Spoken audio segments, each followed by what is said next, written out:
फराज भाई 120 रुपये का चूज़ा खरीदेना तो 5 माह तक आपको सारे खर्चे डाल के rent shunt labour feed vaccine 1000 रुपये में मुर्गी पड़ेगी, जो कि 5 माह या 5.5 माह के बाद 2500 से ऊपर ही सेल होती है। तो आप अंदाज़ा लगा सकते हैं कि मुनाफे का तनासुब क्या है। यानी फ़ी मुर्गी आपको 5 महीने में 1500 रुपये बासानी दी जाती है। अस्सलाम वालेकुम। वालेकुम अस्सलाम। सर कैसे हैं आप? अल्हम्दुलिल्लाह सर, अल्लाह का शुक्र है। सर सबसे पहले आपका शुक्रिया अदा करूंगा कि आपने मुझे इस लायक समझा कि आपने फार्म पर इनवाइट किया है। माशाल्लाह जी, फार्मिंग के हवाले से यूट्यूब पर, इसके अलावा फेसबुक पर फार्मिंग टिप्स के नाम से आपका एक बड़ा और मशहूर चैनल है और पेज है। तो सर नाज़रीन को अपना और अपने इलाके का तारफ़ भी करवा दें। फराज भाई पहले तो आपका शुक्रिया, आपने यहाँ पे तशरीफ़ ला के इज़्ज़त बख्शी। जनाब शाहिद अली अवान नाम है मेरा, ज़िला सियालकोट, गांव का नाम अनूला है, किंगरा रोड पे ये गांव वाक़ है। सर बड़े दोस्त पूछते हैं, कमेंट करते हैं कि आप इतनी वीडियोस बनाते हैं, इतने इंटरव्यू करते हैं। माशाल्लाह मेरे से ज़्यादा आपने इंटरव्यू किए हैं। जी। तो फार्मिंग कई तरीके की है, तो आपने ये जो आजकल आपकी फार्मिंग है इसको ही चूज़ क्यों किया? फराज भाई 2 चीज़ें होती हैं, इंटरेस्ट और फ़ायदा। दिलचस्पी और फ़ायदे को देखते हुए बर्ड्स में, एनिमल्स में दिलचस्पी तो पहले से थी। तो ये एक नन्हा सा परिंदा है, इसको आप थोड़ी जगह पे संभाल सकते हैं, तो दिलचस्पी भी थी इसमें। और प्लस कोई भी काम शुरू करने से पहले हर बंदे का ये सोचना होता है कि उसको इससे हासिल क्या होगा, कितना फ़ायदा हासिल होगा। तो सारे वो तज्जिया करते हुए मैंने ये अंदाज़ा लगाया कि पोल्ट्री को अगर अच्छे तरीके से किया जाए, जदीद दौर के तकाज़ों के मुताबिक किया जाए, तो ये सबसे ज़्यादा फ़ायदा मंद है। तो लिहाजा इसलिए मैंने इसका इंतखाब किया। अच्छा सर ये बताएं कि माशाल्लाह इस काम में आपको कितना अरसा हो गया और ये जो तजर्बा है ये कैसा रहा? फराज भाई अल्हम्दुलिल्लाह तजर्बा अच्छा रहा है, तकरीबन 2 साल हो गए हैं इस काम में। माशाल्लाह सही काम है, अल्हम्दुलिल्लाह बेहतरीन है। जो नए दोस्त ये काम करना चाहते हैं उनको कोई ऐसा प्लान बताएं जो उनके लिए फ़ायदा मंद हो, नुकसान के चांसेस कम हो। 1 दिन के जो चूज़ा है उससे शुरू करें, 1 महीने के चूज़े से शुरू करें, यहाँ के जो ब्रीडर है उससे शुरू करें। ये जो सिलेक्शन है इसकी बाद में करेंगे। पहले नंबर पे ये जो आपने बात की है ना कि नुकसान के चांसेस कम से कम हो, तो चीदा जो बातें मैंने सीखी हैं वो मैं पहले डिस्कस कर देता हूँ आपके साथ। नंबर 1 आपके पास ब्रीड प्योर होने चाहिए। नंबर 2 आपने इनकी सफाई और सुथराई का खास ख्याल रखना है। साफ़ सुथरी ग़िज़ा इनको बर वक्त टाइम पे खाने के लिए देनी है। वैक्सीनेशन का शेड्यूल का भरपूर तरीके से ख्याल रखना है। ये 2-4 बातों का ख्याल रखेंगे तो इंशाल्लाह आपके बर्ड्स ज़्यादा देर सर्वाइव करेंगे। जितनी ज़्यादा देर सर्वाइव करेंगे उतना ज़्यादा फार्मर खुशहाल होगा। इसमें लास्ट सिर्फ एक ही सूरत में होता है जब बर्ड मर जाते हैं, और मरने की 2-3 वजूहत हैं। बीमारी, और बीमारी आती है गंदगी से, चाहे वो खुराक में हो, चाहे वो आपके जहाँ पे रह रहे हैं वहाँ पे आप सफाई ना करें इसमें हो, या बायोसिक्योरिटी की वजह से कोई और बंदा बाहर से जरासीम ले आए। तो बायोसिक्योरिटी भी एक बहुत ख़ास एलिमेंट है जिसका आपने ख्याल रखना है कि बाहर से अपने फार्म में किसी को भी नहीं आने देना। अगर कोई विजिटर आपके फार्म को विज़िट करना चाहता है तो उसके लिए कोई ऐसा मैकेनिज़्म बनाएं वीडियो की फार्म में, या आपके पास कैमराज ऐसे हों कि आप उसको किसी दूर जगह बैठा के वो चेक करवा दें। प्लस आपने इसकी बायोसिक्योरिटी को 100% इंश्योर करना है, इसके बगैर चारा कोई नहीं है, वरना कहीं ना कहीं से जरासीम आपके फार्म में ज़रूर दाखिल हो जाएगा। जब जरासीम आ गया तो मुसीबत ही मुसीबत होगी। तो यही चीज़ें। और अब अगली बात है कि आपने चूज़ा लेना है छोटा, 1 दिन का, महीने का, या बड़ा बर्ड। तो सिंपल सी बात है, जितना गुड़ डालेंगे उतना मीठा होगा। छोटा चूज़ा लेंगे तो वो सस्ता आता है, आपकी इन्वेस्टमेंट कम होगी, आपको ज़्यादा मेहनत करके फिर पैसे मिलेंगे। अगर आप बड़ा चूज़ा लेंगे इन्वेस्टमेंट ज़्यादा होगी, जल्दी आपको आउटपुट मिलेगा। तो सादी सी बात है। अब आप अपनी जेब देख लें, अगर जेब इजाज़त दे तो जितना बड़ा लेंगे उतना आप फ़ायदे में रहेंगे। तो जितना आप, अगर जेब इजाज़त नहीं देती, छोटा ले लेते हैं तो आपको मेहनत करके ज़्यादा फ़ायदा मिलेगा। जी सर ज़बरदस्त हो गया। शाह साहब ये बताएं इनकी जो तैयारी है, माशाल्लाह मैं देख रहा हूँ कि ये जो आपके बर्ड हैं हेल्थी हैं, इनके अंदर जो नेचुरल शाइनिंग है वो भी नज़र आ रही है। इसके अलावा ये देखें जी इधर कितने शौक से ये घास भी खा रहे हैं। तो सर इनकी जो तैयारी है, जो दोस्त 1 डे का चिक लेंगे उसके मतलब बताएं कि वो इनको किस खुराक या किस फीड पर तैयार करें। दो तीन तरीके हैं। कुछ लोग तो इसको मुकम्मल तौर पे फीड पे पालते हैं कंट्रोल्ड वे में, और कुछ लोग सब्जियों वगैरह का, फलों का भी इस्तेमाल साथ में कर लेते हैं। शुरू में तो आपको कुछ दिन फीड का इस्तेमाल करवाना ही पड़ता है, 0 नंबर से लेके 4 नंबर तक इब्तदाई दिनों में, और उसके बाद आहिस्ता आहिस्ता आप मंडी अगर आपको करीब पड़ती है या कोई फल फ्रूट वाला आपके करीब है, तो जो आप समझ लेंगे B ग्रेड सब्जियां बच जाती हैं, सेल नहीं होती, या जो फ्रूट बच जाते हैं और इतने सेल नहीं होते, वो ला के आप इनको दे दें, ये खा लेंगे और इंशाल्लाह इनमें अच्छा रिजल्ट आएगा।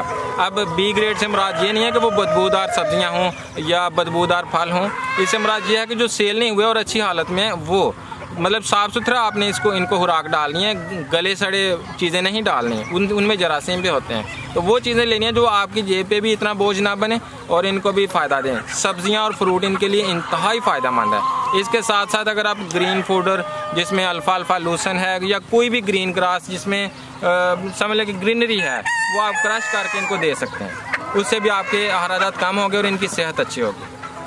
तो सर ये जो बर्ड है ये कितने माह में तैयार हो जाता है, कितने महीने के बाद ये अंडे देना शुरू कर देते हैं? तकरीबन 5 महीने में ये तैयार हो जाता है, 20 से 21 हफ्ते यानी कि लगते हैं इसको, और 20 से 21 हफ्तों में ये अंडा देना शुरू कर देते हैं। ठीक है सर, माशाल्लाह काफ़ी नॉलेज है आपके पास। सवाल भी बड़ा है, मैं इनकी जो तैयारी अगर एक बर्ड का पूछूं, एक दिन से लेके उसकी तैयारी तक कितना खर्चा आता है, इसका कोई एस्टिमेट आपने कभी लगाया है? जी एस्टिमेट लगाया है। जो लोग बिल्कुल इसको हर किस्म की चीज़ें दुकान से खरीद के खिलाते हैं ना, तो उनको फ़ी मुर्गी अगर उसमें मोर्टेलिटी भी 10% डाल ली जाए इब्तदाई दिनों में, तो फ़ी मुर्गी ऑस्ट्रेलोप की चूज़ा खरीद से लेके अंडे देने तक तकरीबन 1000 रुपये में पड़ जाती है। 1000 रुपये में पड़ जाती है। अब आगे मैनेजमेंट है, अगर आप अच्छी मैनेजमेंट करें, आप अपनी फीड के अल्टरनेटिव्स ऐड करें, जैसे मैंने आपको बताया ग्रीन फूडर, सब्जियां, फल फ्रूट, तो आपके फीड के अखराजात कम होने से आपकी टोटल एक्सपेंसेस कम भी हो जाएंगे। और अगर आपकी मैनेजमेंट ख़राब है, बायोसिक्योरिटी का ख्याल नहीं रखा, फ्लाक में बीमारी आ गई है, तो आपको फ़ी बर्ड बहुत एक्सपेंसिव भी पड़ जाता है। अगर आपकी मोर्टेलिटी 10% से ज़्यादा हो गई तो हो सकता है फ़ी परिंदा आपको 2000 में भी पड़ जाए। अच्छा सर, जो नए दोस्त हैं वो डरते हैं जी अगर ज़्यादा सर्दी हो या ज़्यादा गर्मी हो तो वो कहते हैं कि ये काम नहीं करना चाहिए, तो सर्दी में किस तरह मैनेज करते हैं, गर्मी में किस तरह मैनेज करते हैं? माशाल्लाह ये जो शेड सामने नज़र आ रहा है इसकी कोई क्वालिटीज़ बताएं, इसके अलावा इसको सर्दी और गर्मी में किस तरह इस्तेमाल किया जा सकता है? बिल्कुल। अच्छा, सर्दी और गर्मी में शुरू किया जा सकता है। अल्लाह ताला का शुक्र है, दुनिया अभी इतनी तरक्की कर गई है कि हर चीज़ को मैनेज करना भी इतना मुश्किल नहीं है, बस थोड़ी सी तगदो करनी पड़ती है। सर्दी में टेम्परेचर मेंटेन करना मुश्किल होता है, तो टेम्परेचर के लिए टेम्परेचर प्रोवाइडिंग सोर्सेज आप ऐड कर लें, तो टेम्परेचर पूरा कर लें आप, तो बाकी कोई मसला नहीं। गर्मी में मई जून में जुलाई में जब तक बारिशें ज़्यादा अभी नहीं हो रही होती, तब तक ह्यूमिडिटी का इशू आता है, तो ह्यूमिडिटी के बेशुमार सोर्सेज हैं जो आप ऐड करके नमी भी पूरी कर सकते हैं। 2 मसाइल हैं सर्दी और गर्मी के, इन दोनों के ऊपर आप ओवरकम कर लें तो कोई मसला नहीं। ये जो शेड आपको सामने नज़र आ रहा है, ये मैंने बिल्कुल बर्ड्स के पॉइंट ऑफ व्यू से बनाया, इनको कुदरती इन्वायरमेंट में रखने की कोशिश की है। नीचे भी मैं कच्चा रखा हुआ और इनको वक्तन यानी बहुत ही कलील अरसे के बाद मैं इनकी नीचे रेत में इजाफा करता हूँ, रेत डालता हूँ या कोई ऐसा मटेरियल डालता हूँ जिससे ये मतलब इजी फील करें और खुशी महसूस करें। रेत में ये जो राख होती है, ओपलों की राख हमें देहात से आसानी से मिल जाती है, राख ले ली जाती है या तनूर से भी ये राख मिल जाती है, वो भी ले लेते हैं, वो भी मैं इनके नीचे बिछाता हूँ ताकि ये उसको अपने पाँव से ना उछालते हैं, वैसे बड़े खुश होते हैं उसके अंदर। तो उसके इसमें एक इशू आता है मट्टी में, नीचे मट्टी होने से कि जब ये कहते हैं या कीड़ा कहते हैं पड़ जाता है, तो उसके लिए फरनाइल की स्प्रे मैं इसको कर देता हूँ, तो वो फिर नीचे कीड़ा भी नहीं पड़ता और इनको कुदरती माहौल भी मुयसर आ जाता है और कीड़ा भी नहीं पड़ता। ऊपर छत के ऊपर कम से कम लोहा, कम से कम सीमेंट इस्तेमाल किया है ताकि गर्म ना हो और सर्द भी ना हो। तो ये ऊपर सिरकी है, तरपाल है, शापर है और उसके ऊपर फिर भूसा डाला हुआ है ताकि गर्मी और सर्दी कम नीचे आए, और साइडों पे भी तरपाल और शापर यूज़ कर लिया जाता है अपनी ज़रूरत के मुताबिक। अगर गर्मी हो या हमें चाहिए हो कि हमें अभी फार्म को बंद रखना है, इसके अंदर बाहर से गर्मी आ रही है या सर्दी आ रही है, तो हम उसको आसानी से बंद भी कर सकते हैं। ज़बरदस्त हो गया सर। इसके अलावा मैं देख रहा हूँ कि शेड के अंदर आपने एयर कूलर, इसके अलावा पंखों का भी बंदोबस्त किया है, गर्मी में वो ज़रूरी है? जी बिल्कुल फराज भाई, गर्मी में मैंने आपको पहले अर्ज़ किया ह्यूमिडिटी, जिससे मुराद होता है हवा में नमी का तनासब। जी, मुर्गी हो या बच्चा हो, कम से कम 50 से 70% के दरमियान इनको नमी चाहिए होती है। जबकि मई और जून के महीनों में जब गर्मी होती है ना ज़्यादा, तो जो कुदरती तौर पे हवा में नमी है वो 17 से 20% रह जाती है। तो उसको पूरा करने के लिए आपको एयर कूलर या मिस्ट फैन या बोरी को गीली करके अंदर लटकाना पड़ता है। नीचे अगर रेत है तो उसको गीला करना पड़ता है, या पानी के टब भर के उसमें आप हीटर रॉड डाल सकते हैं ताकि फ्यूम पैदा हो और हवा में नमी का तनासब पूरा हो, या ह्यूमिडिटी फायर मिल जाते हैं बिजली पे चलने वाले, वो कर सकते हैं। मैं तो वैसे नीचे रेत गीली करता हूँ और उसके बाद एयर कूलर इसके अंदर बड़ा एक लगाया हुआ वो चलाता हूँ, बोरियाँ गीली करके रखता हूँ। तो मेरी जो अक्सर व बेशतर ह्यूमिडिटी का तनासब है वो 50% के राउंड अबाउट रहता है, जो कि ठीक है, मतलब कम ही है लेकिन इतना कम नहीं है कि बीमार हों। इसके अलावा सर आजकल बड़ा मसला है जी, ज़्यादातर दोस्तों को जो प्योर ब्रीड है वो नहीं मिलती जी। कुछ दोस्त उनको जो 2 नंबर ब्रीड है वो दे देती हैं। माशाल्लाह मैं देख रहा हूँ जितने भी बर्ड हैं वो प्योर हैं, इनके अंदर शाइनिंग है।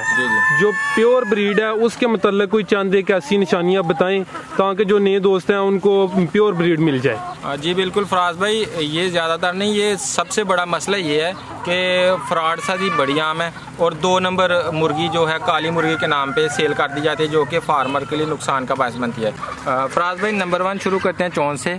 ये आपको ब्लैक कलर की चोंच नज़र आ रही होगी, थोड़ी सी इसकी येलोइश टिप होती है, ये ऊपर ये आगे जो थोड़ा सा हिस्सा नज़र आ रहा है ना येलोइश वाइट होता है, ये इसकी चोंच की निशानी है। अब इसकी आंख पे गौर करें, आंख के अंदर जो ब्लैक स्पॉट है उसके गिर्द जो राउंड बना हुआ है ना ये गोल्डन येलो कलर का होता है। जी जी ठीक है, दूसरी निशानी होगी। अब इसके ऊपर आंख के ऊपर ये आप ये हिस्सा देखें, ये गोश्तनुमा होता है, ये ब्लैक कलर का नहीं होता, ये रेडिश होता है। जो ब्लैक कलर का होगा तो वो बिल्कुल पक्की निशानी है कि वो प्योर मुर्गी नहीं है। अगर चोंच वाइट है मुकम्मल तौर पे, वो भी प्योर मुर्गी नहीं है।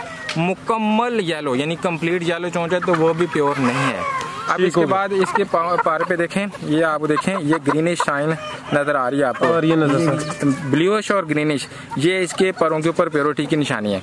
जो गंदी मुर्गियां होती हैं 2 नंबर, वो उनके ऊपर ये शाइन नहीं आती, वो सारा पर गिदला सा होता ब्लैक ही है लेकिन गिदला सा होता है, वो प्योर मुर्गी नहीं होती। अब इसकी टांग पे देखें, ये टांग इसकी ग्रे कलर की है, ग्रे कलर की टांग इसकी ओरिजिनल होने की निशानी है। अगर येलो टांग है तो वो भी आपकी प्योर नहीं है, क्रॉस्ड है।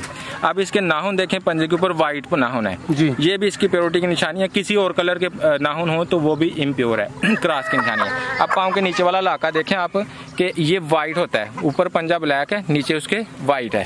अगर येलो कलर का है तो उसमें भी क्रॉस है। ठीक है, तो ये इसकी प्योरिटी की चांद एक अलामतें हैं। जबरदस्त हो गया जी, बड़ी अच्छी निशानियां सर आपने बताई हैं। इसके अलावा सर इनकी जो वैक्सीन है वो आप मेडिसिन यूज करते हैं या के कोई देसी चीजें भी इस्तेमाल कर लेते हैं? सर वैक्सीन भी हम करते हैं जो शेड्यूल के मुताबिक होती हैं, जिनको हिफाजती टीकादात कहा जाता है। जबकि एंटीबायोटिक्स जो शदीद सूरत हाल हो तो एंटीबायोटिक्स यूज़ की जाती है। अगर आप 2-3 छोटी टिप्स कर लें तो एंटीबायोटिक्स की ज़रूरत ही नहीं पड़ती। लहसुन का हफ्तावार इस्तेमाल करवाएं, हफ्ते में 1 या 2 बार लहसुन, जिसे देसी लहसुन कहते हैं, गार्लिक पाउडर हो, या आपको लहसुन मिल जाए तो उसकी जो होते हैं ना पीसेस, वो करके इनके क्रश करके इनके आगे रखते हैं तो ये खुद ही खा लेते हैं। इसके अलावा आप ये जो हल्दी जिसको कहते हैं वसार, हल्दी आप इनकी फीड में शामिल कर लें। फ़ी 50 किलोग्राम में 200 से 300 ग्राम हल्दी शामिल कर लें तो नेचुरल एंटीबायोटिक खुद ही शामिल हो जाती है। तारे मीरे का दलिया गर्मियों में बड़ी बेहतरीन चीज़ है, 400 ग्राम आप 50 किलो के बैग में इस्तेमाल कर लें तो काफ़ी फ़ायदेमंद रहता है, आपको एंटीबायोटिक्स की ज़रूरत नहीं पड़ती। अगर फिर भी मुर्गी बीमार पड़ जाए फिर तो आपको एंटीबायोटिक्स डॉक्टर से कंसल्ट करके लेनी ही पड़ेंगी। ज़बरदस्त हो गया। तो सर जो दोस्त आपसे अंडे, चिक्स या ब्रीडर खरीदना चाहते हैं तो दस्तयाब है? जी सर, अल्हम्दुलिल्लाह हर किस्म के ब्रीडर 1 दिन से लेके आपको तैयार मुर्गी तक, बल्कि बूढ़ी मुर्गी तक हर किस्म का माल और फर्टाइल एग्स भी मिल सकते हैं। उसकी रीज़न इतनी कसीर तादाद में दस्तयाबी की है कि पिछले 2 साल से हम काम कर रहे हैं तो एक चेन बन गई है। जो फार्मर हमसे लेके जाते हैं उन्होंने भी आगे रीसेल करना होता है, तो उनसे हम रीपरचेज़ भी करते हैं, वापस उनसे परचेज़ भी किया जाता है ताकि उनको भी फैसिलिटेट कर दिया जाए। और आके जो कस्टमर होता है उनकी फिर डिमांड पूरी हो जाती है। बसूरत दिगर अगर हम सिर्फ अपने घर से सप्लाई पूरी करें तो मुमकिन नहीं है, लेकिन एक असूल हमने रखा हुआ है, जिनको हम सेल करते हैं उन्हीं से हम वापस ब्रीड लेते हैं, बाकी लोगों से हम नहीं लेते, ताकि कहीं वो इम्प्योरिटी का चांस ऐड ना हो जाए और वो कस्टमर सर्विस मुतासर ना हो। इस काम में प्रॉफिट क्या है, कोई फिजिबिलिटी बताना चाहें या इस काम में कितना मार्जिन है, प्रॉफिट के मतलब कोई बता दें। अफराज भाई 120 रुपये का चूज़ा खरीदना तो 5 माह तक आपको सारे खर्चे डाल के rent shunt labour feed vaccine 1000 रुपये में मुर्गी पड़ेगी, जो कि 5 माह या 5.5 माह के बाद 2500 से ऊपर ही सेल होती है। तो आप अंदाज़ा लगा सकते हैं कि मुनाफे का तनासुब क्या है, यानी फ़ी मुर्गी आपको 5 महीने में 1500 रुपये बासानी दी जाती है। माशाल्लाह जी, काफ़ी अच्छी इन्फॉर्मेशन दी है। देखने वालों के लिए कोई और पैगाम, कोई मैसेज? मेहनत करें, अल्लाह पाक ने बहुत कुछ रखा हुआ कायनात में, मेहनत करें, अल्लाह पाक ज़रूर आपको फ़ायदा देंगे। और अगर पोल्ट्री में आना चाहते हैं तो इसमें कम अज़ कम सीखे बगैर ना आए, कुछ ना कुछ सीखें, या अगर आप नए फार्मर हैं तो थोड़े से स्टार्ट लें और सीखने के बाद फिर इसको इंक्रीज़ करें। जी सर, बहुत शुक्रिया जी, आपने दिल खुश किया, बड़ी अच्छी और कीमती इन्फॉर्मेशन दी है। अल्लाह की ज़ात आपके कारोबार में भी मज़ीद इजाफ़ा अता फरमाए। अल्लाह हाफ़िज़। आमीन सर, बहुत शुक्रिया। अस्सलाम वालेकुम।